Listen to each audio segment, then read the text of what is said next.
Hey, Assalamualaikum warahmatullahi. Bismillahirrahmanirrahim. Alhamdulillahirabbil alamin. Nahmaduhu wa nasta'inuhu wa nastaghfiruh. Wa na'udzu billahi min shururi anfusina wa sayyiati a'malina. Man yahdihillahu fala mudhillalah wa man yudlilhu fala hadiyalah. Asyhadu an la ilaha illallah wa asyhadu anna Muhammadan abduhu wa rasuluh. Allahumma salli ala Muhammad wa ala ali Muhammad kama sallaita ala Ibrahim wa ala ali Ibrahim wa barik ala Muhammad wa ala ali Muhammad kama barakta ala Ibrahim wa ala ali Ibrahim fil alamin innaka Hamidum Majid. Rabbi shrah li sadri wa yassir li amri wahlul 'uqdatam min lisani yafqahu qawli, amma ba'd. Alhamdulillah, kita bersyukur kepada Allah SWT kepada kita kumpul lagi. InsyaAllah malam ni masih lagi dalam PKPB, bersyarat. Jadi kita tak boleh keluar merayau. Tak, kita macam biasalah, kita patutnya ada kelas yang kita akan hadir di di Baitul Salam. Sepatutnya tajuk kita dah masuk kepada tajuk ilmu usul tafsir, usul tafsir ataupun kitab usul tafsir kalangan Dr. Musa'id At-Tayyar. Musa'id At-Tayyar hafizahullah. So tapi ialah bila kita dah dalam keadaan sekarang ni tak boleh buat apa, kita qadarallahu masya'a fa'ala, gitulah kita lafazkan setiap kali berlaku pada kita apa-apa perkara yang kita tak suka, kita tak nak, tapi dalam masa yang sama ia adalah apa yang Allah Ta'ala tentu bagi kita. So kita redha dengan qadar Allah Ta'ala, kita dah buat dah segala percubaan kita untuk menjaga diri kita dan jaga masyarakat. Peringatkan orang ramai, jaga ikut SOP yang sepatutnya. Tapi ialah dah takdir Allah Ta'ala, segala perancangan kita dah buat, tapi Allah Ta'ala takdirkan apa Allah Ta'ala nak, maka dia akan terjadi macam Allah Ta'ala kehendaki. Tak ada siapa sebenarnya boleh mengelak perkara tersebut. So tu dalam konteks ni, sebenarnya tajuk yang saya pilih malam ni sebenarnya ada buku karangan geng-geng Sufi Mekah, yang diorang pakai tajuk yang sama lah, tajuk yang memang dikarang. Tajuk dia Manhaj Salaf fi Fahmin Nusus, Manhaj Salaf dalam memahami nas-nas. Cuma buku ni dikarang oleh Muhammad bin Alawi Al-Maliki Al-Makki Al-Hasani. Yang dalam buku ni agak cenderung kepada tidak mengikuti salaf, tapi diorang gunakan kata cara faham salaf dalam memahami nas, Manhaj Salaf memahami nas. Sebab konteks dia dalam buku tu, kalau kita baca, dia akan bawa kepada pengertian untuk cara dia untuk bawa kepada supaya kita tinggalkan sunnah lah sebenarnya. Buat bid'ah, tinggalkan sunnah, buku tersebut. Tapi bila kita yang kita nakkan tekankan pada malam ni adalah untuk kita memahami nas seperti dikehendaki oleh salafus soleh ataupun cara salafus soleh. So ya, sebab kalau ikut kepada asas kan, memang kita, kenapa kita sibuk nak ikat diri kita dengan salaf? Ini masalah pertama. Bila orang boleh mengaku kami tak ikut salaf, kami tak ikut cara sahabat ke, cara tabi'in ke. Okay? Sebab benda-benda macam ni kita kena faham. Sebab betul faham nas ni adalah di antara nikmat yang terbesar. Okay? Betul faham nas termasuk di antara nikmat terbesar Allah Ta'ala berikan. Sekarang kita lihat Ibn Qayyim Al-Jauziyah rahimahullah, dia pernah sebut kan, dia kata dalam dalam konteks ni, dalam kitab Ilam Al-Muwaqqi'in, pemberitahuan pada tukang peletak penjatuh hukum, macam orang nak keluarkan hukum halal haram sebagainya. Buku Ilam Al-Muwaqqi'in ni kena belajar. Jadi dia ceritakan sesuatu ilmu fiqh ni ataupun ilmu tentang halal haram ni, sebenarnya bila kita cakap ini halal ini haram, kita mewakili Allah Ta'ala untuk melaksanakan perkara berkenaan. Jadi dia kata dalam buku tu, nak terangkan pada mukaddimah tentang tajuk kepentingan. Dia kata apa? Kesahihan pemahaman dan keelokan niat adalah antara nikmat Allah yang terbesar. Dua satu betul faham, satu lagi elok niat. Yang kita nak tajuk betul faham ni, yang Allah Ta'ala kurnia ke atas hambanya. Bahkan tak akan diberikan seorang hamba sebarang pemberian selepas Islam yang lebih afdal dan tidak ada lebih agung daripada kedua-duanya. Kalau orang tu dah masuk Islam, maka dua sikap tadi atau dua keadaan tadi paling agung, paling besar lepas daripada Islam dan iman Islam, tak ada lebih besar itu. Bahkan kedua-dua ni, sahih faham, elok niat, adalah dia kata apa adalah betis Islam. Mana Islam ni tertegak, dua yang menegakkan Islam ni adalah seolah betis, kalau manusia ni betis, maka yang tegakkan Islam ni dua perkara tu adalah betul niat, betul apa elok niat dan juga betul faham. Sahih dalam faham, ya. Yang mana dia kata dia dapat akan tegak di atas dia akan tegak di atas kedua-duanya, dan dengan kedua-duanya dengan betul faham, sahih faham dan juga elok niat ni, seorang hamba akan selamat daripada jalan golongan dimurkai yang rosak niat mereka dan jalan golongan sesat yang telah rosak kefahaman mereka. Kita setiap hari kita doa kan, ihdinas siratal mustaqim, ihdinas siratal mustaqim, lepas tu sebut siratal ladzina an'amta alaihim ghairil maghdubi alaihim waladdallin. Kan kita kata minta Allah Taala jalan orang diberikan nikmat kata mereka. Itu yang dan kita apa, dan orang tersebut nak selamat daripada dua, maghdub dan juga dal. Yang maghdub ni orang yang teruk dia punya apa? Dia punya niat, rosak niat. Dan orang yang orang yang dal adalah orang yang salah faham. Niat dia bagus tapi salah faham. Jadi dengan sebab itu dia kata jadi orang lurus yang kita diperintahkan untuk minta kepada Allah Ta'ala agar menunjuk kita pada jalan mereka dalam setiap solat. Kesahihan pemahaman adalah cahaya Allah Ta'ala campak ke dalam hati seorang hamba yang dia bezakan di antaranya dengan elok dan rosak, yang hak dan juga batil, hidayah dan kesesatan, penyelenggaraan dan petunjuk. Dan dia akan dibantu oleh keelokan niat, pencarian kebenaran, ketakwaan kepada Allah dalam sembunyi dan terang. Isinya adalah, isi kandungan dia adalah untuk apa? Apa sebenarnya tujuan kita ada betul faham, kita ada elok niat adalah untuk memutuskan perbuatan mengikuti hawa nafsu, melebihkan dunia, menuntut sanjungan makhluk dan juga meninggalkan ketakwaan. Itu isi kandungan dia. Hasil daripada kita ada dua perkara tadi, untuk itulah asas dia.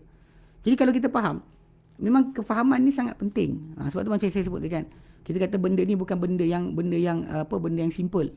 Banyak orang mungkin merasakan pada perkara ni, ialah dia kata macam bila ada orang ulas. Ada orang ulas macam-macam benda. Lepas pertemuan saya dengan orang-orang yang ada sikit kecenderungan kepada fahaman teori konspirasi dan sebagainya. Ada orang katakan dua-dua pihak, satu pihak faham zahir. Dia kata satu pihak faham zahir, satu lagi cuba nak menyesuaikan hadis dengan keadaan semasa. Padahal tajuk asal dia satu benda je. Satu pihak tinggalkan manhaj salaf, satu lagi pihak memang kekal nak di atas jalan salaf. Tu je tajuk asal dia. Sebab kita pasal benda-benda ghaibiyat ni bukan benda kerja kita untuk mengiyakan atau meletakkan pada kepala kita. Agama ni bukan ikut akal. Kalau ikut akal lah agama ni, maka macam Ali bin Abi Talib kata, sapu di tapak khuf, lagi betul sapu di atas khuf, sedangkan kita sapu khuf, sapu atas, tak sapu bawah. Sebab tu jangan mandai lah kita mencari alasan dan sebagainya. Betul, niat baik tu ada, tapi dalam masa sama tidak menghalalkan cara. Tak payah jadilah orang tengah ke ataupun orang panggil UN. Siapa nak jadi UN ke, nak jadi bangsa-bangsa bersatu ke, dia diam, duduk tepi. Nanti kan sakit nanti. Saya nasihatkan siapa-siapa tak ada kaitan, tolong diam. Dan nyampuk tak kerti bahasa, tetap asal-asal kena.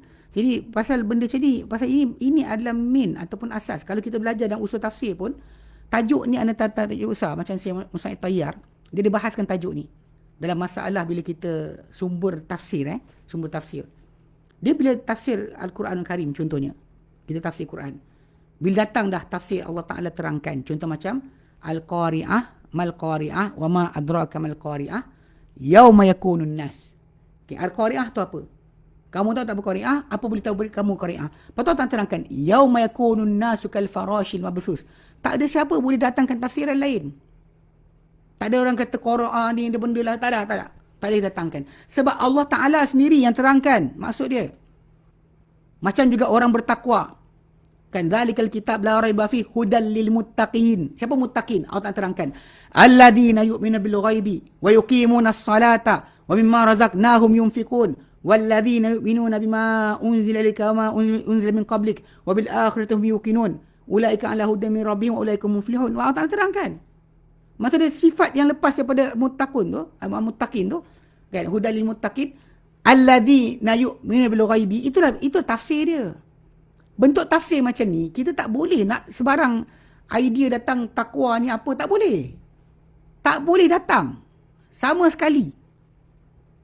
Nah, ini kaedah ini yang kadang-kadang hilang daripada orang yang nak belajar agama. Dengar hadis, dengar Quran, dengan nas-nas daripada hadis Nabi atau Quran, lalu dia cuba untuk interpretasi, sedangkan dia lupa bahawa Allah Subhanahu Wa Taala dah jelaskan sendiri. Ini guideline pertama nak faham. Soalan dia, boleh tak kita faham lain? Sebab tu saya kadang-kadang bila perkara ni macam ni kan, bila saya kata fahaman salaf, nanti kita akan terangkan macam mana salaf faham. Cuma nak fahamkan sekarang ni idea asas. Macam saya Muhammad Tayyar, nanti kita belajar kitab dia terangkan bahawa dalam perkara contoh macam tafsiran Al-Quran, atau samalah macam penjelasan hadis, jika ada memang penjelasan daripada Quran sendiri directly menerangkan apakah yang dimaksudkan, macam was-sama wat-tariq, wama adraka mat-tariq, an-najmus thaqib, at-tariq kan, was-sama demi langit, wat-tariq dan tariq. Tariq boleh maksud dia apa? Macam tu, taraqa, tariq ni yang mengetuk. Wama adraka mat-tariq, kamu tahu tak at-tariq tu apa? An-najmus thaqib, bintang yang menembusi. Ini actually sebenarnya ada penjelasan. So kalau kita belajar dalam apa ijazah ilmi, tajuk tentang bintang yang dimaksudkan oleh ayat surah At-Tariq itu adalah bintang neutron star. Neutron star yang mana kalau sebiji bintang tu meletup, dia akan jadi salah satu, either dia jadi black hole atau bagi dia bintang neutron. Bintang neutron ni dia sangat kecil berbanding dengan bintang-bintang yang lain. Bahkan kerana lebih kecil dari bumi pun. Tapi berat dia sangat berat.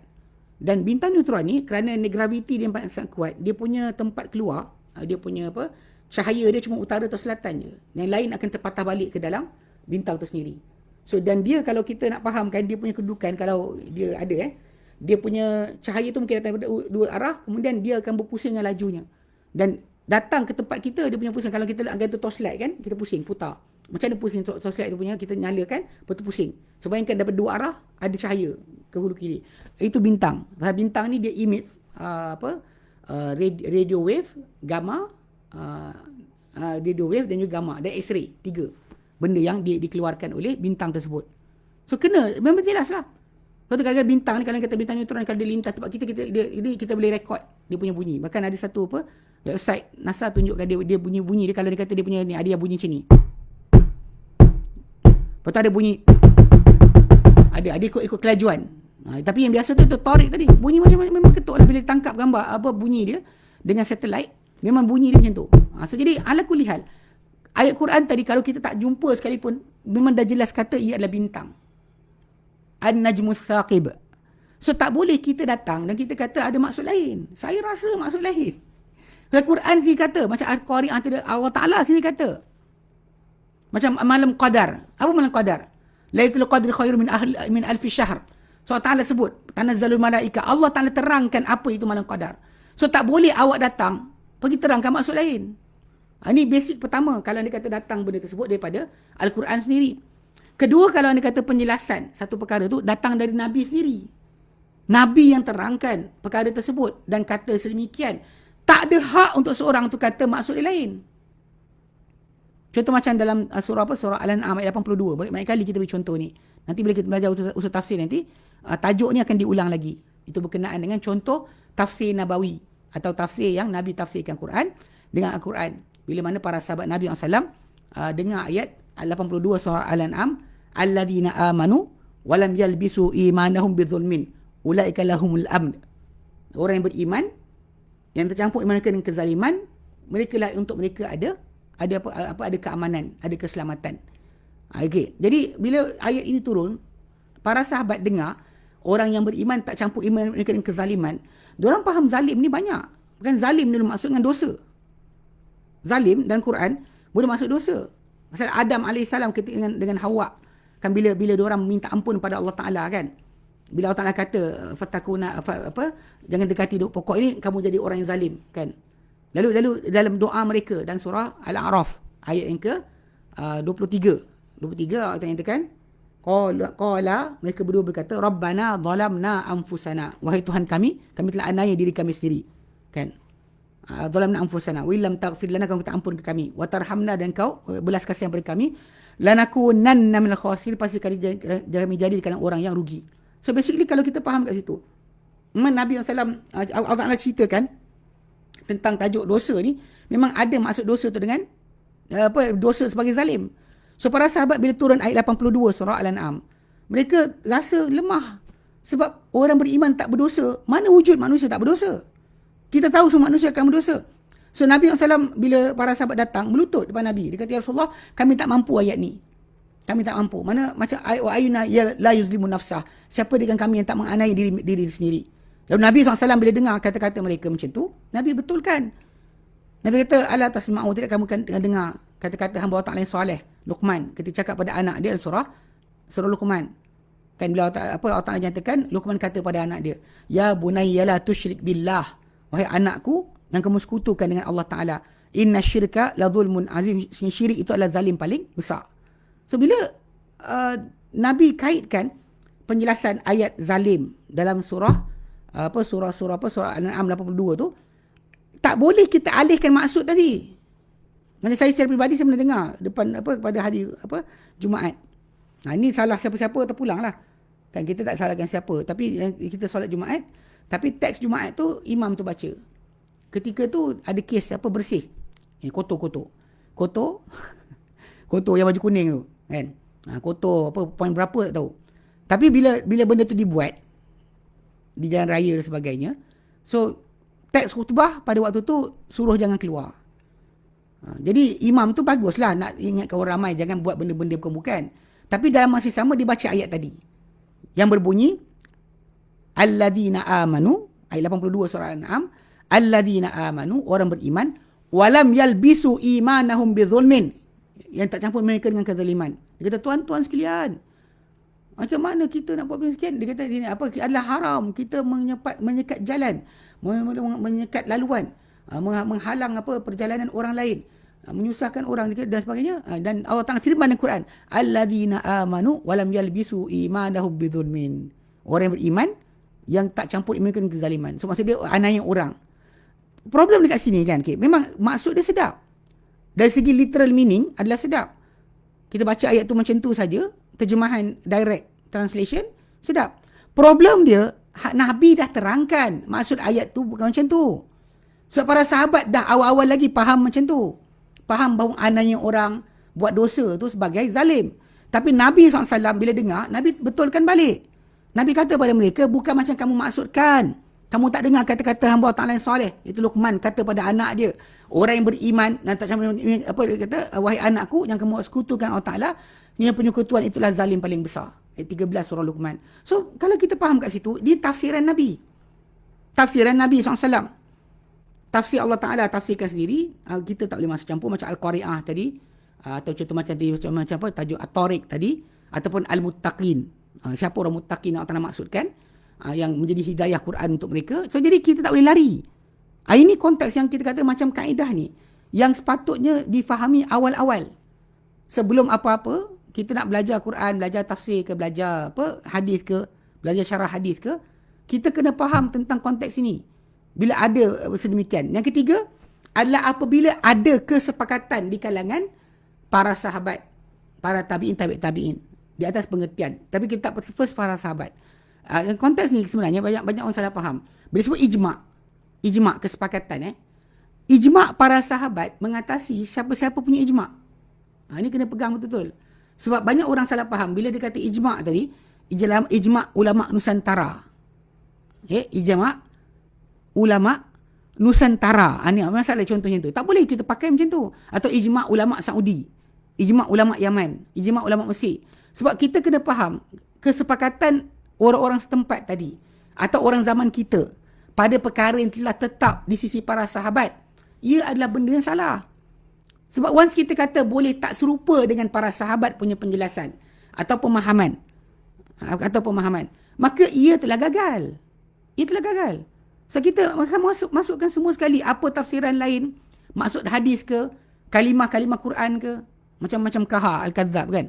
Dia kalau dah tahu cerita kelakar dia, yang bila dia kata dia Rasul tu, kan dia kata surah Yasin wal Quranil Hakim innaka laminal mursalin. Ka kamu tu. Dia kata ka ni tau, ka ni kaha lah. Ka tu kaha. Innaka laminal mursalin tu.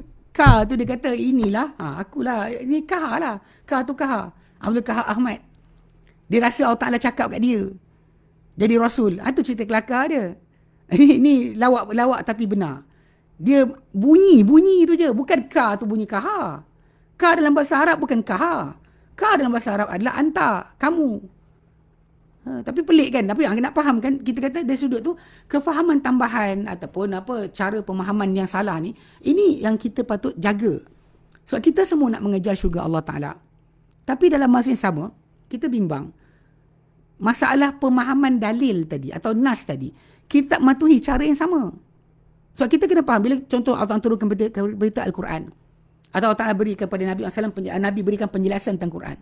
Tujuan utama untuk kita belajar Al-Quran tadi untuk kita baca, untuk fahami, untuk amalkan. Kita ada 3 macam belajar hadis jugalah, baca hadis, fahami hadis dan amalkan hadis. So kita tak ada lari daripada 3 perkara tersebut. Maksudnya kita belajar untuk beramal. So dalam pemahaman tersebut, dan kita kata macam Allah Ta'ala sendiri jamin untuk Nabi SAW. Jaminan tentang nas kan, ataupun ajaran Islam ni, Allah Ta'ala jaga 3 sudut. Macam dalam surah Al-Qiyamah ayat 16 sampai 19, Allah Ta'ala terangkan kan, la tuharrik bihi lisanaka lita'jala bih. Janganlah engkau hai Muhammad cepatkan lidah engkau untuk kau dapatkan Al-Quran. Engkau takut terlepas, jangan buat macam tu. Sebab engkau buat itu salah. Maka Allah Ta'ala pun bagi tahu, inna alaina jam'ahu wa qur'anah, ke atas kamilah menanggung bacaan Quran tu, kau takkan silap. Kau takkan salah, kami jamin bacaan kau betul. Kan? Wa qur'an himpunkan Quran dan dada engkau akan hafal, dan bacaan kau pun kami jamin. Fa idza qara'nahu, bila kami bacakan Quran itu, fattabi' qur'ana, ikutilah bacaan Quran itu. Mana thumma inna alaina bayanah, ke atas kami penjelasannya. Dan itu dijamin Quran itu dari 3 sudut. Masalah bacaan, hafalan, bacaan dan juga pemahaman. Okey, tujuan dia adalah untuk amalan. Tujuan 3 tadi Allah Ta'ala jaga untuk Nabi SAW adalah untuk diamalkan. So dengan sebab itu bila kita kata macam tadi, kita sebut tadi, kalau tafsiran Al-Quran tu Allah Ta'ala tafsirkan, jelaskan. Macam Al-Qari'ah tadi, kan? Ataupun Lailatul Qadr tu apa, orang bertakwa tu siapa. So Allah Ta'ala yang terangkan sendiri, kita kena back off. Tak angkat tangan, reverse. Jangan masuk campur. Jangan pandai-pandai nak masuk. Okay? Yang kita kata, jangan rasa. Sebab Allah Ta'ala dah terangkan sendiri apa dia nak. Okay? Kemudian bila Nabi yang terangkan, ini adalah wakil Allah Ta'ala dalam menjelaskan tajuk-tajuk tentang apa perkara dalam Quran Karim tadi, daripada kewajipan atau ghaibiyat, perkara-perkara ghaib, Nabi datang terangkan. Jadi kita tak boleh macam campur juga. Dan yang ketiga ni, yang inilah tajuk yang saya cuba nak sentuh malam ni. Itu berkenaan dengan salaf atau golongan yang selepas daripada Nabi SAW. Yang mana mereka ni terdiri daripada para sahabat, tabi'in, tabi'in. Macam Nabi kata, khairul qurun, sebaik generasi aku. Sebaik generasi aku. Thummal ladzina lahum, kemudian orang lepas mereka. Thummal ladzina lahum, kemudian orang lepas mereka. Ada riwayat kata Nabi sebut 2. Ada sebut 3. Ala kulli hal kita pegang salah satu, tak kisah. Yang penting Allah Ta'ala jamin untuk kita melalui hadis Nabi tadi bahawa inilah golongan yang patut kita follow, ikuti dalam masalah agama kita. So benda ni yang banyak orang langgar. Bahkan banyak rosak bab fiqah ke, bab tauhid ke, kan, bab akidah ke, semua tu bab ni. Macam kalau kita kata contoh macam kumpulan Khawarij. Punca kenapa diorang jadi macam tu? Sebab tak nak tafsiran salaf. Dia tak nak dengar apa yang sahabat Nabi terangkan. Contoh bagi mereka, contoh bila mereka faham Quran, belajar Quran, mereka rasakan apa yang Nabi SAW ajarkan kepada para sahabat tak menepati piawaian lagi. Bahkan para sahabat tak betul faham. Sebab tu diorang boleh kafirkan orang dengan cepat. Syiah macam tu juga. Sahabat Nabi punya majoriti ramai. Takkan kita nak kata para sahabat mengkhianati Rasulullah dalam masalah ajaran agama, dalam masalah kepimpinan. Takkan mereka berpakat untuk mengkhianati Rasulullah SAW. Ini masalah pasal ini kita rosakkan ni, kita rosak semua sebenarnya. Semua kumpulan ni tadi kalau kita faham betul-betul, mereka akan tidak mahu ada kaitan kalau boleh. Ataupun nak kata diri mereka ni tak ada perlukan kepada salaf. Itu golongan yang kita sebut itulah. Yang kita maksudkan dalam perkara ni adalah sahabat Nabi, tabi'in dan tabi'in. Yang kumpulan yang Nabi sebut sebagai generasi terbaik. Dan bahkan Allah Ta'ala clarify perkara yang sama.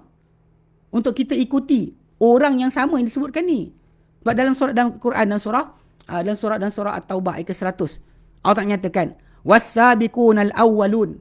dan golongan mula-mula iaitu awal-awal masuk Islam, minal muhajirin wal ansar, dengan muhajirin dan ansar, walladzina tabauhum bi ihsan, dan siapa ikut mereka dengan baik. Mana orang awal masuk Islam? Muhajirin, orang awal masuk Islam Ansar. Dan siapa ikut mereka dengan baik?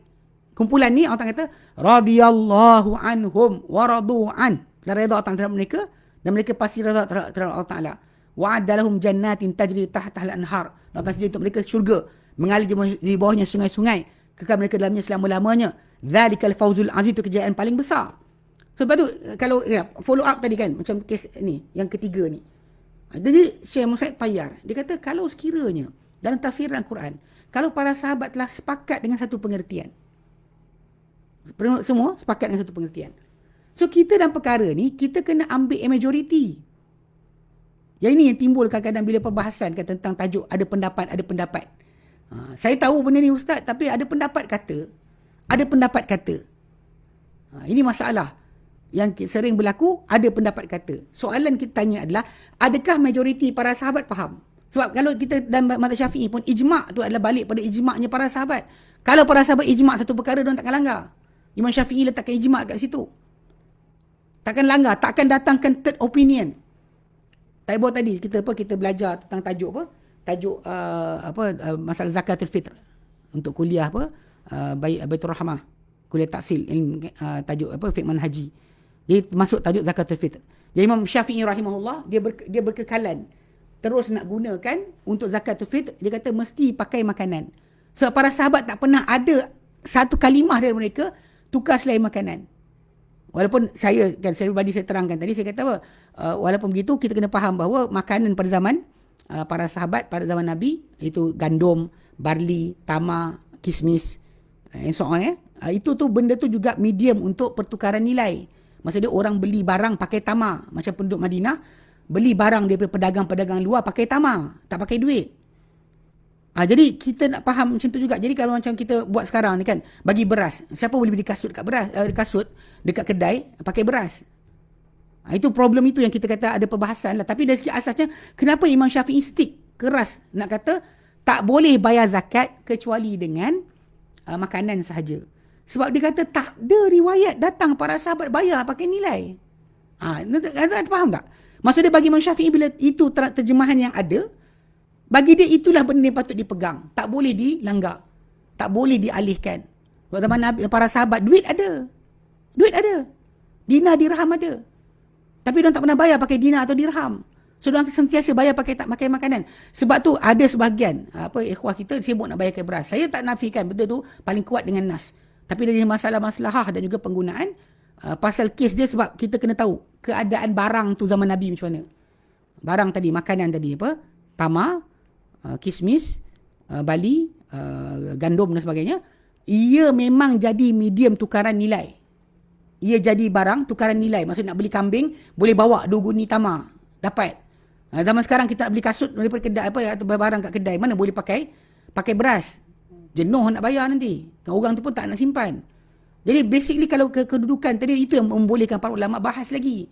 Kalau tidak, apa yang Imam Syafi'i pandang pada tak boleh tu, bagi dia benda tu ijma' lah. Para sahabat tak pernah tukar. Para sahabat tak tukar, kita tukar buat apa? Itu maksud dia.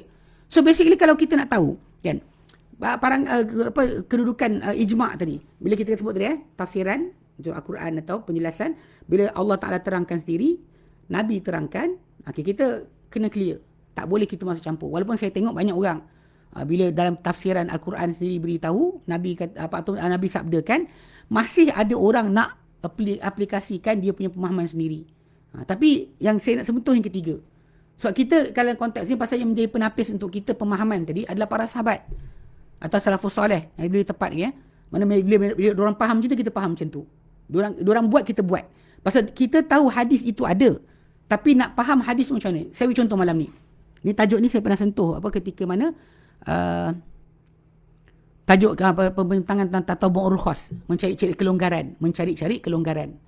Okey. So jadi bila kita lihat dalam hadis Sahih Muslim, telah datang satu lafaz daripada Ibnu Abbas radhiyallahu anhu, dia ceritakan tentang Nabi jamak.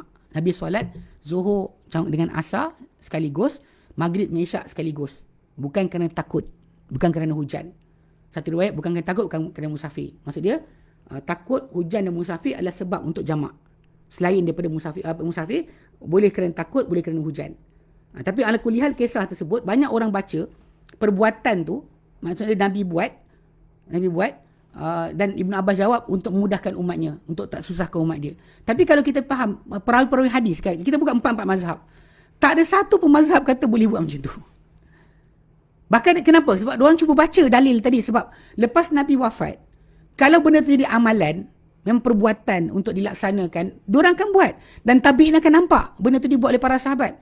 Dan tabi'in akan nampak perbuatan tu dibuat oleh tabi'in yang belajar dengan para sahabat. Sebab tu dia akan masuk nanti dalam kitab fiqh. Tapi bila kita buka kitab fiqh, hadis itu ada, kenapa diorang tak amal? Jadi kita tengok dalam syarah hadis tu, memang banyak tabi'in yang riwayatkan hadis tu. Dia kata, aku rasa Nabi lewatkan zuhur sampai akhir waktu zuhur. Nabi awalkan asar pada awal waktu asar. So Nabi solat 4 rakaat zuhur, kemudian terus bangun 4 rakaat asar. Lepas tu malam pun Nabi buat yang tu. Maghrib Nabi lewatkan sampai hujung maghrib, kemudian Nabi solat awal isyak. Jadi 7. 4, 8 dan 7. Ini sekaligus kalau orang tu keperluan. Kalau dia kata dia takut dia letih penat sangat, boleh dia tangguhkan sampai macam tu. Tapi untuk jamak macam style musafir tak boleh. 4 mazhab tak boleh, semua mazhab tak boleh. Okey, kat sini kita nak faham. Maksud dia bila diisi para para ulama diorang tengok hadis. Nak faham hadis tu ada. Tapi nak faham hadis tu macam mana, tengok orang-orang berikutnya. Tengok tabi'in yang belajar dengan para sahabat. Tengok majoriti sahabat, tengok tabi'in belajar dengan majoriti sahabat. Dari situ kita akan nampak macam mana pemahaman yang betul kat situ. Sebab tu Ibn Qayyim Al-Jauziyah, dia terangkan, dia kata Islam adalah Quran, sunnah dan kefahaman para sahabat. Islam tu adalah ini. Maksudnya kalau kita ada Quran sunnah tapi tak faham cara para sahabat, kita akan sesat. Sebab interpretasi Quran tadi, kalau kita semata-mata pakai bahasa Arab, ini problem dia. Kita ada bahasa Arab, betul, kita pandai bahasa Arab, ya. Tapi masalah sekarang ni, kita dalam konteks agama, kita ada istilah syarak, bukan istilah bahasa. Bahasa kita boleh belajar, tapi istilah syarak ni adalah benda yang penting. Sebab dia hanya diketahui dengan cara apa? Cara nukilan. Ya, ini mungkin kita boleh fikir sendiri. Tapi masalah nukilan tadi, kalau ada nukilan yang betul daripada para sahabat, nukilan betul daripada tabi'in, dan kita faham itu adalah pemahaman yang ada. Okay, jadi sebab tu bila kita nak lihat bila kita nak balik pada tajuk tadi, memang Nabi SAW dah ajarkan tentang perkara pada para sahabat, dan para sahabat ajar pada para tabi'in. Maka turun-temurun benda berkenaan difahami dan juga dijelaskan kepada kita. Okay? Dia daripada kita, dan kita sepatutnya faham secara itu. Sebab tu bila kita kan tengok para ulama letakkan kaedah. Dan bila kita nak faham dalil, kita mulakan dengan kaedah salaf dahulu. Sebab kita betul faham dalil ni ada 4 syarat. Pertama, bersandar kepada tata cara para sahabat. Ini kita terang kejap lagi. Kedua, kita kena mengetahui bahasa Arab. Ketiga, kita kena himpunkan dalil setempat. Dan keempat, kita kena tahu maqasidus syariah, matlamat pensyariatan dalam agama. 4 tapi saya nak tentukan nombor 1 je malam ni. Okey, pasal benda ni tajuk berulang. Okey. Tajuk berulang. Bila tajuk berulang, maka kita nak tumpukan salah satu je dulu. Pada malam ni kita ambil berkenaan dengan tajuk kita mesti ikut cara salaf dalam memahami dalil. Okey, sebab ini masalah. Sebab saya pelik kan bila kalau manusia tu boleh kata nak faham Quran dan sunnah ni boleh pakai akal sendiri. Ni sangat masalah. Sebab contoh-contoh banyaklah, tapi kita nak fahamkan dulu. First thing first, kita tekankan tadi kedudukan para sahabat. Siapa mereka, kenapa mereka layak. Kita baca tadi ayat 100 surah At-Taubah yang terangkan kedudukan mereka sebagai orang yang Allah Ta'ala kata ikut mereka ni menjanjikan kepada kita, ikut sahabat janjikan untuk kita apa? Redha Allah Ta'ala dan syurga. Redha Allah dan syurga. Kalau ayat 31 surah Al-Imran, ikut Nabi dapat keampunan Allah dan syurga. Keampunan Allah Ta'ala dan cinta Allah dan juga keampunan. Cinta Allah, dapat cinta Allah dan juga keampunan. Mana Allah Ta'ala balas balik cinta kita. Kalau ikut Nabi, kita dapat dua tu. Cinta Allah dapat balik dan juga kita dapat keampunan. Ikut para sahabat, dan para sahabat takkan canggah Nabi. Ikut para sahabat pula dapat pada kita dua perkara. Dapat pada kita redha Allah Ta'ala dan dapat pada kita syurga. So jadi kalau kita dalam konteks ni memang kita tak boleh lari daripada ikuti para sahabat. Dan bahkan memang Allah Ta'ala sendiri terangkan tentang kedudukan para sahabat dalam Quran. Contoh dalam surah Al-Fathu ayat 29, ayat terakhir surah Al-Fathu, Muhammadur Rasulullah, Muhammad utusan Allah. Walladina ma'ahu, dan orang bersama dengan Muhammad. Asyidda wal kuffar, mereka tegas kata orang kafir. Mana dengan orang kafir mereka tegas. Bukan mengasari, tegas. Tak boleh ke tak boleh. Takkan berikan sebarang peluang. Okey. Walaupun kita nampak dalam masyarakat tentu Islam, kadang-kadang mengasih bila datang pelancong, ataupun inilah kami rasa sendiri dekat tanah Arab kadang sebahagian, bila pelancong asing tu diorang macam rak ikan. Tapi kalau dia kata orang belajar agama, dia tak layan kadang-kadang. Itu jadi kes dekat setengah-setengah pasal negara Arab ni bila jadi sosialis Arab, memang majoriti mereka ni dia kebangsaan Arab. Jadi bila diorang datang Umat Saleh, diorang layan. Datang kita ni belajar agama, dia tak pandang mulia pun. Dia tahu kita Muslim, tapi tak layan kita dengan baik. Itu memang berlaku. Orang-orang Arab. Bukan masalah Islam. Muslim ni baik dekat mana saja. Tapi bila Arab saja, tak tentu macam tu. Cuma segelintir mereka ni macam tu. So bila kita faham kat situ, dalam Quran Allah Ta'ala nyatakan sifat orang-orang yang bersama Muhammad ni, tegas kata orang kafir, namun ruhama ubainahum, mereka belas kasihan sama sendiri. Tarahum ruka'an sujada, kamu lihat mereka banyak rukuk, banyak sujud. Ini antara benda yang dah hilang daripada kita sekarang. Kita banyak cakap, kurang solat. Dan para sahabat Nabi SAW sering dilihat mereka banyak rukuk, banyak sujud. Kita banyak browse internet, lepas tu gaduh-gaduh dengan orang. Allahuakbar kan. Yabtaguna fadlan minallahi wa ridwana. Mereka inginkan kelebihan dari Allah hingga redha Allah Ta'ala. Simahum fi wujuhi min athari sujud. Tanda mereka pada wajah mereka daripada kesan sujud. Yang kata Imam Syafi'i rahimahullah adalah nur wajah dia, bukannya tumpuk dahi. Sebab kita tahu benda ni akan berlaku kesan dahi ni hanya kadang-kadang berdasar kepada kulit. Kata muda-muda ni kita punya moisturizer kulit ni tinggi, tak nampak bekas pun, dah tua-tua pun nampak kadang. Bukan sebab lama sujud. Kadang-kadang macam tu je keadaan dia. Tapi kalau kulihat nur wajah tadi, macam kalau kita lihat orang yang kulit hitam kan, Afrika contohnya, kalau yang Muslim dengan kafir dapat jelas. Yang Muslim tadi walaupun dia gelap hitam, tapi wajah dia cerah, nampak nur di wajah dia.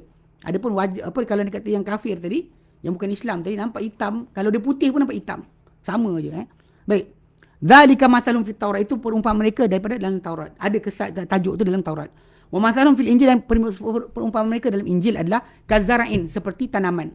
Akhraja syatahu, yang keluarkan akan dia punya batang, dia tunas pokok, yang mengeluarkan anak tunas dia. Fa'azarahu, lalu dia tunas tadi menyuburkan. Fastaghlaza, lalu dia makin kuat, makin besar. Fastawa ala suqihi, lalu mereka mereka akan pokok tu akan tegak di atas batang dia. Yu'jibu zurra, yang orang yang tanam pokok tu pelik. Pasal itu kesannya betul. Sebab para sahabat Nabi SAW mereka menghasilkan akan janji Allah Ta'ala. Janji Allah Ta'ala tentang kemenangan, penaklukan, keamanan dan sebagainya, semua mereka dapat. Kita tak dapat benda berkenaan, tapi mereka dah dapat. Mereka tunjukkan pada kita bahawa janji Allah Ta'ala itu benar. Mereka kuasai hampir 2/3 dunia. Mereka merajai dunia ni dengan kebaikan. Dan bahkan orang sayang para sahabat. Pelik kan? Mereka datang masuk negara orang, tapi dengan pedang, tapi orang sayang mereka.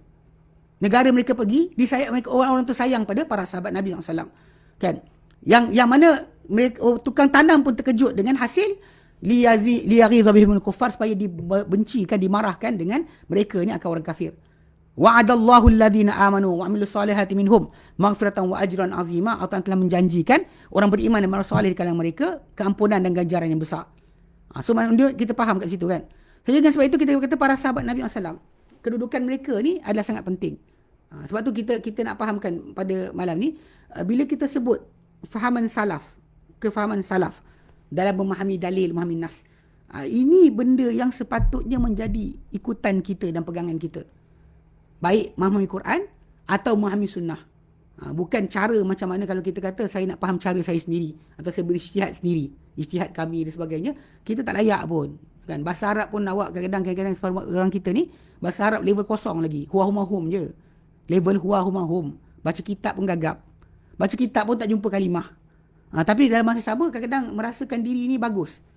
Ataupun rasa layak untuk mentafsirkan Al-Quran sendiri, atau menterjemahkan atau mensyarahkan hadis Nabi sendiri, sampaikan perkara tersebut membawa kepada keruntuhan pada masyarakat. Sebab kerana tafsiran penipuan yang dibuat atau tafsiran yang salah yang dibuat. Okey. So, jadi bila kita sebut tadi kan, bila Syekh Musa Tayyar dia sebut tentang para sahabat. Bila para sahabat Nabi SAW yang dikatakan sebagai salaf, yang pertama sekali, yang belajar Quran dengan Nabi, yang praktis agama depan Nabi, yang kalau ada kesilapan fahaman mereka, maka Pak Nabi SAW dah betulkan dan terangkan. Okey. Bila benda tersebut diceritakan kepada kita tentang mereka ni adalah golongan yang dipanggil apa, terjemah pertama bagi sunnah Nabi SAW, bagi ayat Quran tafsir, mereka lah penterjemah pertama. So bila mereka bersepakat ni kaedah bila mereka sepakat satu perkara, tafsiran mereka atau penjelasan mereka tidak boleh dilangkaui kepada yang lain. Tak boleh kita langkau. Sebab ini tajuk dia macam kita pernah tengok. Ada ustaz seorang. Saya kata ustaz gila je lah. Kalau tak kata gila dia jahat. Mana bagus? Kata jahat ke gila? Kalau gila tak mukallaf. Kalau saya kata dia jahat, kita dah kata dia actually CP-CP munafik. Sebab cuba merosakkan Islam dari dalam. Okay, so saya kata gila lah, ustaz gila. Okay, dia kata apa? Contoh kes rejam. Rejam, penzina yang telah berkahwin sampai mati. Yang mana benda tu dah diwartakan dalam undang-undang di Brunei. Dan bila di Brunei diorang keluarkan undang-undang tersebut, diwartakan. Tak buat lagi pun. Belum laksanakan apa-apa pun. Belum laksana pun lagi. Baru wartakan dalam undang-undang. Bahkan maksudnya dengan itu menjadikan zina sebagai jenayah negara. Itu maksud dia. Zina, penzinaan, jenayah negara. Kalau tak kahwin lagi, disebat. Kalau dah berkahwin, direjam. Pasal banyak orang tak faham bab zina ni. Zina ni adalah sebenarnya perosak bagi jumlah rakyat. So, balik pada asal, bila sebuah negara nak maju, nak kuat, dia perlu ada kekuatan daripada segi modal insan. Maksud dia, rakyat dia kena ramai untuk melaksanakan apa tugasan negara. Tapi kalau rakyat dia kurang sikit, maka tak boleh dilaksanakan apa segala usaha negara tersebut. Dia akan jadi gagal. Sebab tu kenapa bila orang asyik berzina dan zina tu dihalalkan, dibenarkan, orang takkan kahwin. Sebab keseronokan seksual tanpa tanggungjawab, itu yang orang nak. Sedangkan kalau anda kata perkahwinan berlaku, kena ada nafkah hidup, kena ada tanggungan bini, kena ada gaduh-gaduh dengan bini, kena ada sekian-sekian, kena ada rumah. Jadi benda ni akan membebankan. Tapi dekat situ adalah untuk penjagaan hak wanita dan anak yang dilahirkan. Tapi orang yang suka berzina, dia tak nak anak ni dan dia sibuk berzina saja. Dan ini akan membawa ke masalah. Sebab bila orang suka berzina dan akhirnya manusia ni tak ada hukuman menyekat mereka berzina, mereka akan tidak ada jumlah anak yang betul. Bahkan mereka tak nak anak pun. Dan bila orang tak ada anak, tak kahwin, siapa nak beranak? Benda ni berlaku. Macam Jepun sekarang kan, antara negara yang paling jatuh. Dia punya. Di Eropah pun sebenarnya sama. Yang diorang sekarang cuma dapat naik nombor tu sebab ada migration berlaku. Perpindahan orang luar masuk dalam negara. Tapi kalau ikut kepada macam Jepun kan, dia masih lagi tak bagi pemindahan ke dalam. Tapi rakyat dia jatuh. Kan, 10 tahun, lingkungan 10 juta hilang. 1.6 juta, dia 1.6 juta, 1.2 juta, sekarang ni makin turun. Dan dijangkakan 50 tahun akan datang, semua orang di Jepun ni akan tinggal 40 juta je. Sebab yang ada sekarang semua dah tua. Baby tak ada. Punca sebab apa? Sebab cara hidup. Kalau kita kata pindah ke bandar, tapi kalau nak kahwin lah. Tapi tak nak kahwin. Lepas tu kahwin pula tak nak beban. Kerja dan sebagainya, tak nak anak. Kemudian kalau tu pula penzinaan lagi. Kemudian ada kes masalah patung seks. Yang hasil dia adalah orang tak nak kahwin dengan manusia dah. So bila jadi macam tu berkali-kali, jadi orang tak kahwin, tak nak. So jadi ini jenayah pada negara. Zina ni adalah jenayah pada negara. Dan kesan dia bukan sekarang. Kalau kita benarkan rakyat berzina sekali kan, kesan dia 30 tahun akan datang. Dan only kita tahu apa jadi pada negara yang tak ada perkahwinan. So dengan sebab itu bila diwartakan sebagai undang-undang untuk zina sebagai hukuman dia ada sebat untuk orang yang tak berkahwin, rejam sampai mati untuk orang berkahwin. Lepas tu keluar seorang ustaz ni. Dia kata rejam ni bukan apa, dia kata kan bukan setakat tu. Rejam ni adalah perbuatan agama Yahudi. Sedangkan bila kita tanya soalan, kan, bila tanya soalan pada dia, Nabi buat. Dia kata Nabi buat. Sahabat buat. Ijma', bukan ijma'. Ini masalah. So, bila para sahabat Nabi dah sepakat melaksanakan benda berkenaan, baik pada zaman Abu Bakar atau Umar, Osman dan seterusnya, Memang laksanakan. Hatta zaman Bani Umayyah masih laksanakan. Hatta Bani Abbasiyah masih laksanakan. So benda ni turun-temurun diketahui dilaksanakan. So pahaman dia macam tu. That is the understanding. Nabi buat, kita buat. Nabi buat, kita buat. Para sahabat buat, kita buat. So jadi benda ni ijma'. Tiba-tiba datang dia kata tak ijma'. Pasal para sahabat tak kata ijma'. Ini masalah. Sebab kita faham ijma' ni berdasar bacaan menyeluruh. Kita baca semua teks yang ada. Ada tak para sahabat tak setuju? Ada tak pendapat yang tak ada? Jawapan tak ada. Semua setuju dan semua melaksanakan. So dengan sebab itu, problem kat sini. Bila kita kata bila para sahabat ada sepakat, contoh pengertian Quran dan pengertian sunnah di atas satu pendapat, maka kita tak boleh datang dengan pendapat lain. Ini konsep yang pertama. Bila kita faham, sebab kalau kita kata kita boleh keluar dari pendapat tersebut, dan semua agama boleh leburkan. Pemahaman tentang solat, kita kata solat tu adalah kebenaran. Jadi saya pernah jumpa hamba Allah Ta'ala dulu. Dia kata, aqimus solah, dirikan kebenaran. Saya tak simpan, yang tu tak ada rekaman audio. Dia kata, aqimus solah, dirikan kebenaran. Dirikan kebenaran. Saya kata dengan dia, abang buka kamus mana? Solat tu masuk kebenaran. Kamus Arab ke? Arab Inggeris ke? Inggeris Arab ke jadi Inggeris? Tapi dia Alhamdulillah lepas daripada perjumpaan tu, dia solat. Lepas 2 minggu, dia solat. Dan dia mati meninggal pun. Allah tak ampunkan dia. Tapi yang pentingnya kan nak fahamkan kat situ kan. Jadi dari sudut dia tadi, kalau kita nak interpret suka hati, memang suka hati kita. Tapi kes sahabat Nabi ada. Contoh macam kes solat kan. Memang pusing dunia mana pun. Tempat di mana para sahabat sebarkan Islam. Sampai ke Islam. Sampai ke China pun. Solat 5 waktu. Maghrib 3 rakaat. Subuh 2. Asar, Zuhur, Isyak 4. Tak ada siapa canggah. Pergi ke Yaman macam tu yang diajarkan. Tak pernah ada ajaran lain. Daripada para sahabat tak ada ajaran lain. So ini ijma' dipanggil. Kesepakatan para sahabat di atas satu maksud. Satu pengertian, satu fahaman. So kita tak boleh datang dengan fahaman lain. Ini basic. Yang ni yang Syekh Muhammad Tayyar kata, kadang-kadang orang terlupa kedudukan para sahabat dalam penjelasan bagi dalil. Bila mereka jelaskan, tak sepatutnya kita canggah. Okay. Contoh lain, dia kata, kalau kedua, kalau dia kata, kalau sekiranya para sahabat Nabi SAW ada percanggahan. Maksud dia ada kata A, ada kata B. Ada kata A, ada kata B. Kita nak pergi mana? Pertama kita tengok pada mana yang lebih menepati nas. Nas. Maksud dia, kalau sekiranya dalam hadis Nabi tadi, ada teks-teks lain yang beri penjelasan yang lebih tambahan ke atas apa yang kita tengok satu tu. Kita kena pergi pada yang teks tersebut. Tengok teks tadi berpadanan ke tidak. Dan kalau sekiranya teks tadi sama, dua pihak ada, kita tengok mana lebih ramai. Mana lebih ramai. Sebab para sahabat Nabi SAW, Nabi jamin. Nabi letakkan, Nabi kata, la yajtami ummati ala khata'. Takkan berhimpun umatku di atas kesalahan. Orang pertama yang terima tajuk tersebut adalah para sahabat. Umat yang dimaksudkan tu adalah para sahabat. Macam ketika mereka memilih Abu Bakar sebagai khalifah. Tak ada silap. Ketika mereka memilih Abu Bakar sebagai khalifah, tak ada silap. Kalau mereka boleh ada silap kat situ, dan habislah. Itu sebab tu Syiah, kumpulan yang sesat daripada agama Islam, tak mahu tajuk ni. Ijma' diorang buang. Kalau anda kata, macam kata-kata tu seolah-olah macam, seolah-olah semua yang hadir dengan para sahabat tadi, jahil atau jahat. Kerana memilih Abu Bakar. So, logik akal kita, punya banyak yang ada, tiba-tiba kita kata diorang semua conspire. Mana semua sekali buat konspirasi untuk rampas Ali bin Abi Talib daripada dia punya kuasa. Dan Ali bin Abi Talib hidup lepas tu. Duduk bersama dengan setiap khalifah tadi. Tanpa lari, tanpa tinggalkan. Tak buat negara baru pun. Macam mana kita boleh jadi macam tu? So jadi kalau kita faham kat situ kan, mana pemahaman Quran dan hadis ni, kalau anda kata para sahabat Nabi tak faham macam tu, kumpulan yang sesat semua faham opposite para sahabat. Macam kita sebut Khawarij tadi kan, atau Syiah ke, atau Qadariyah ke, Jabariyah ke, atau Jahmiyah ke, semua kumpulan-kumpulan ni tadi memahami nas, memahami dalil, tidak ikut acuan salaf.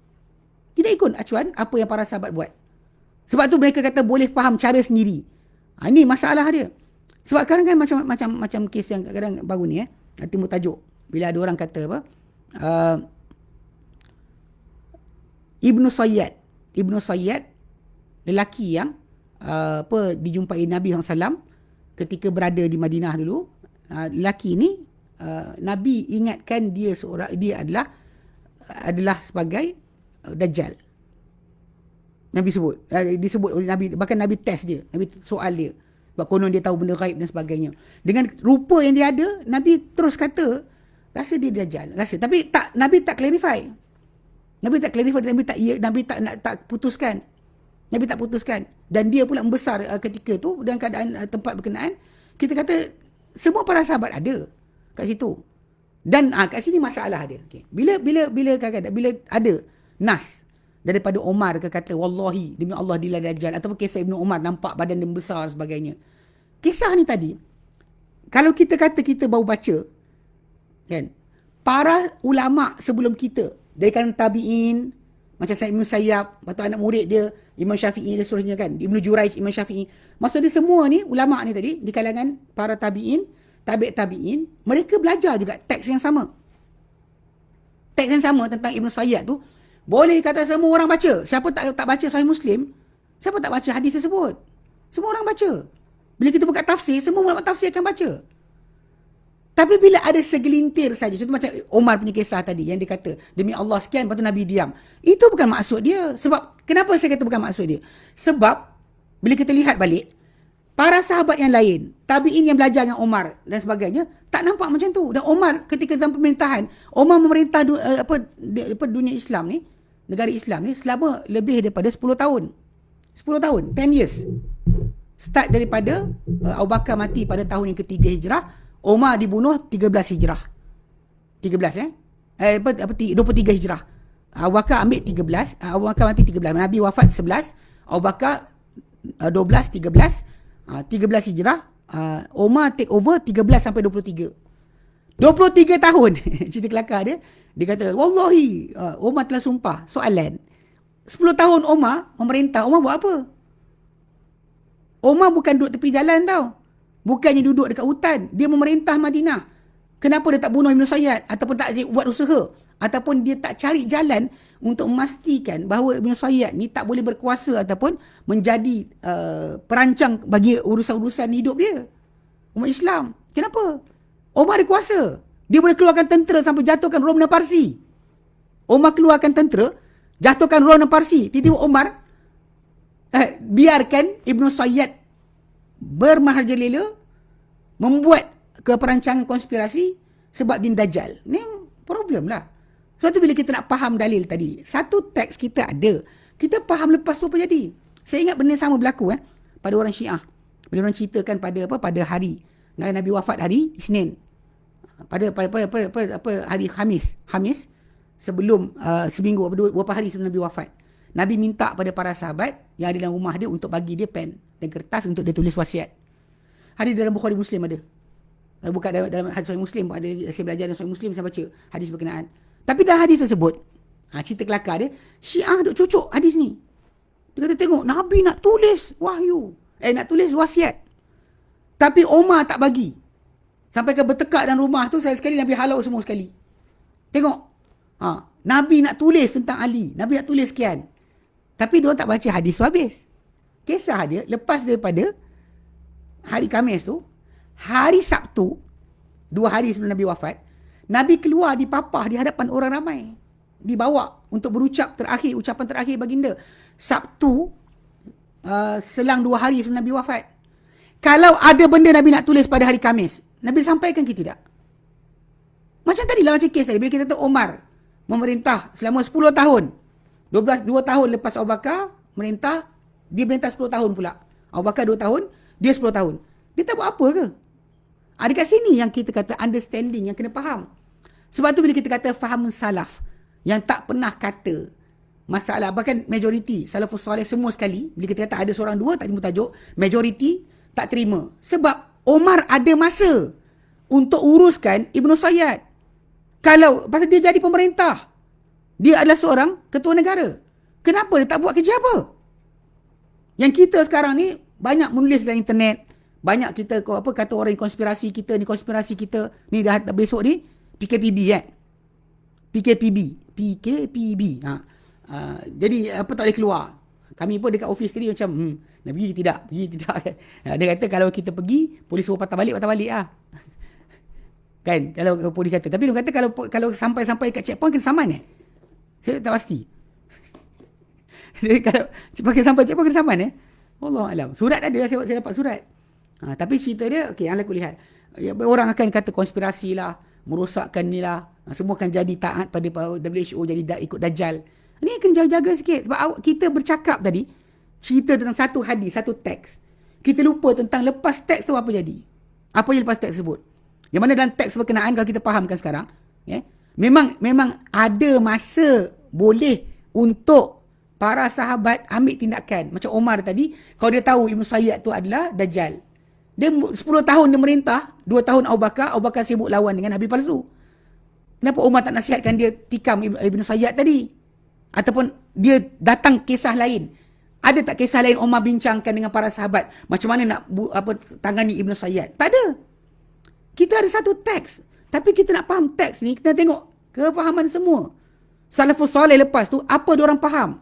Sebab tu bila saya kata tidak ada di kalangan Salafus Saleh pemahaman bahawa Ibn Sayyad ni adalah Dajjal sebenar. Sebab tu Imam Nawawi kata, kalau dia satu Dajjal pada Dajjal, mungkin. Pasal Nabi kata, sebelum Dajjal yang besar, ada Dajjal yang kecil.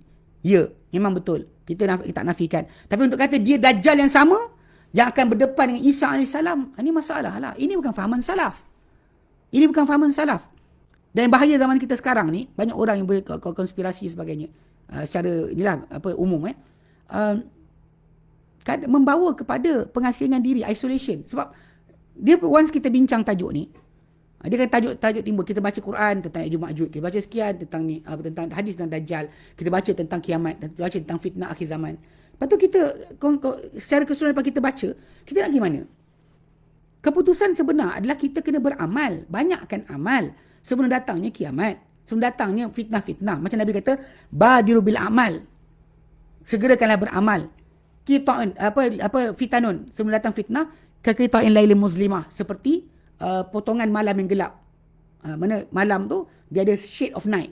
Kan ada gelap, kurang gelap, sikit gelap, gelap, makin gelap, sangat gelap. Okay. Segerakan beramal, Nabi kata, sebelum datang fitnah-fitnah seperti potongan malam yang gelap.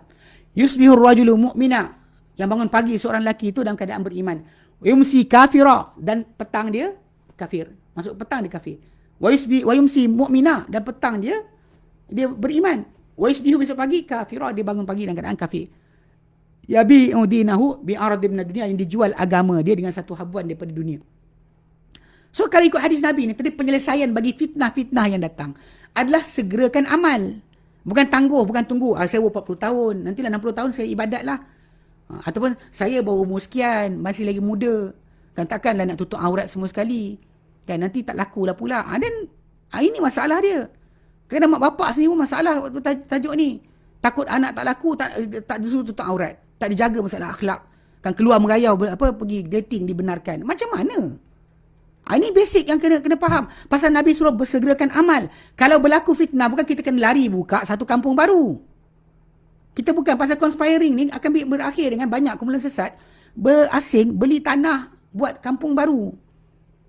Berasing tak nak bercampur dengan manusia. Konon nak jaga iman. Iman mana yang kita jaga? Para sahabat Nabi lebih tahu dari kita. So basically kalau macam tadi, macam saya sebut, bila kita nak faham dalil, hadis atau Quran, bila kita pergi pada satu teks, nak faham teks tersebut, sebelum kita nak buat keputusan dengan ijtihad kita, pandang dulu ulama' yang atas kita. Yang di kalangan para sahabat yang lain, tabi'in yang belajar dengan sahabat, tabi'in dan seterusnya, yang mereka dah belajar. Lebih tahu bahasa Arab banding kita. Bahkan duduk pada zaman bahasa Arab tak rosak. Diorang tahu, diorang faham. Diorang tak faham benda tu dengan masalah cara pemahaman kita faham. Sebab tu bila kita kata fahaman salaf itu penting. So kita tak nak merosakkan diri kita ni dengan perkara-perkara tak penting. Sibukkan dengan konspirasi dan sekali kita rasa. Contoh macam bila kita punya perniagaan sangkut. Kita rasa benda ni adalah konspirasi sedangkan itu rezeki Allah Ta'ala tarik. Jangan jadi kufur. Sebab kita ni dalam terima nikmat Allah beri. Rezeki Allah buka. Simpan rezeki kita tak bagi pun Allah Ta'ala yang suruh simpankan. Ya bersutur rizq kalimah yasha' wa yaqdir. Allah Ta'ala bentangkan rezeki untuk siapa dia nak dan dia sikitkan. Faham tak? Bukan nak pergi mana pun. Ini masalah benda penting. Sebab tu bila kita ulang berkali-kali kita tekankan masalah bila untuk menjaga kefahaman tadi. Bila kita ada kefahaman untuk faham dalil tadi, memang tak boleh tidak. Nombor satu, sebelum bahasa Arab, sebelum kumpul dalil setempat, sebelum kita faham maqasid syariah, pertama kena ikut manhaj salaf. Faham cara fahamnya dalil tadi ikut salafus soleh. Bukan ikut geng-geng macam geng-geng apa ahli bid'ah pun cuba nak buat tajuk yang sama tapi gagal. Tapi ini tajuk sebenar. Yang mana banyak orang terlupa, kan, salah faham. Dalil itu ada, macam kita terangkan tadi. Hadis jamak zuhur, asar, maghrib, isyak. Kan? Bukan maksud dia macam tu. Sebab tu kenapa tak dipahami untuk pelaksanaan dalam fiqh? Diorang tak jadikan hukum pun. Walaupun pendapat tu mungkin ada tapi tak dipakai. Sebab apa tak dipakai? Hadis tu ada tapi tak digunakan. Kenapa? Sebab diorang faham maksud dia Nabi lewatkan zuhur sampai awal waktu, asar akhir waktu, asar awal waktu. So solat sekali. Empat. Kemudian maghrib nanti nak lihat lagi solat maghrib ujung waktu. Isyak awal waktu. 8 dia. Dia tak faham bahawa macam style kita masuk zuhur solat 8 lepas tu tidur. Itu tak ada. Tak ada pemahaman macam tu. Kalau kita tangguhkan maghrib sampai awal isyak, yes. Tapi kalau kita waktu maghrib kita solat 3 rakaat kemudian 4 rakaat, kemudian kita tidur. Itu gila. Sebab apa? Sebab ini kita ni fahaman salaf. Banyak orang kadang-kadang pakai nama sunnah tapi tak ikut fahaman salaf. Dalam bab berkenaan dengan ibadat kadang-kadang hancur. Ikut suka hati dia. Baca hadis kemudian dia balas. Hadis ada, dia kata. Ada hadis. Ada hadis. Dan last kali ujung dia, kita dengan golongan yang ahli bid'ah tidak ada beza. Sedangkan kita sering mengatakan bahawa diri kita adalah sebagai pengikut sunnah. Dan sunnah tadi bukan difahami dengan cara berkenaan. Sebab kita kena ikut sunnah macam sebutlah. Macam Quran, kita ada pembacaan, pemahaman dan amalan. Bukan untuk satu je. Nak baca untuk faham dan amal. Kalau kita ikut faham cara para sahabat, cara para anak murid para sahabat dan seterusnya, yang kurun yang terbaik yang Nabi sebutkan, kita nak faham cara siapa. Ini kena jaga. Ini kena jaga. Pasal banyak saya perhatikan kumpulan sesat yang muncul tak kira mana, timur atau barat, kita baca sejarah, semua sekali berpunca daripada meninggalkan manhaj salaf. Meninggalkan cara pemahaman dalil. Yang geng-geng sembah kubur. Dia kata ada hadis kan. Ada hadis ni, sahabat ni pergi sekian-sekian. Kita ada majoriti sahabat. Abu Bakar tak buat, Umar tak buat. Kenapa tak ikut yang tu? Dan Nabi pesan, alaikum bisunnati. Kamu kena pegang sunnahku. Wa sunnati khulafa' ar-rasyidin al-mahdin ba'di. Kan Nabi kata pegang sunnah khulafa' ar-rasyidin. Kenapa tengok ambil Arab Badui? Ada Arab Badui datang doa-doa, mata celik balik. Ini manhaj yang tak kena dengan manhaj salaf. Sebab kita ada majoriti. Kenapa ambil orang seorang? Ini nampak sangat kita ada devious, ada perangai jahat mungkin. Kita sengaja ambil yang janggal untuk sokong perangai kita atau fahaman kita. Sedangkan kita ada majoriti para sahabat. Abu Bakar, Umar, Uthman, Ali and so on. Kita sebut nama-nama mereka. Yang menjadi kepada kita macam Quran kata, as-sabiqunal awwalun, yang kita patut jadi ittiba' kepada mereka. So faham Dengan sebab itu kita mungkin ambil sakat ni je lah. Tajuk ni sebenarnya kalau ikutkan boleh ada kitab kelebihan ilmu salaf berbanding kelebihan ilmu salaf ni memang ada. Kitab-kitab ini dikarang para ulama menjelaskan tentang kelebihan-kelebihan yang ada pada ilmu salafus soleh yang patut kita berikat diri kita dalam masalah akidah kita, ibadah kita, akhlak kita dengannya. Kalau dia kata bab lain, bab kereta, pakailah kereta apa pun. Tak ada kata ini salafi ke tidak kan? Toyota ni salafi ke atau Honda salafi? Ke kereta apa cerita kereta mana yang salafi? Tak ada salafi. Bab komputer ke tak ada salafi. Mouse ke telefon ke tak ada salafi. Yang salaf ni adalah kita pada asal pemahaman akidah kita. Yang kita nak percaya apa, dan tengok salafus soleh apa mereka pegang. Sebab ni kadang-kadang benda macam ni kadang ialah kita silap percaturan hanya kerana keseronokan kita. Ada hadis ni ustaz, Umar sumpah. Tu kita kata 10 tahun. Kalau kita katalah 10 tahun Umar pegang jawatan sebagai khalifah, Umar tak buat apa? Kenapa? Bahkan tak diriwayatkan kepada Umar selain itu. Selain itu tak ada diriwayatkan kepada Umar. So macam mana? Umar tinggalkan kefahaman dia ke? Dekat situ boleh kita faham bahawa apa yang kita cuba nak faham, rupanya para sahabat, tabi'in dan seterusnya tidak faham langsung. So jangan sekali-kali cuba-cuba nak masukkan dalam dalil syariah apa bukan daripadanya. Demi Allah, anda akan gagal. Jangan cuba buat. Anda pasti gagal. Baik. Wallahu a'lam. Oleh kerana ceramah dia tak ada soal jawab. Jadi kita berhenti sini. Okey. Wassallallahu ala sayyidina Muhammad. Alhamdulillahirabbil alamin. Alhamdulillah, insyaAllah lantas. Assalamualaikum warahmatullahi wabarakatuh. Soalan tak jawab Kita tak ada jawab soalan. Wallahu a'lam.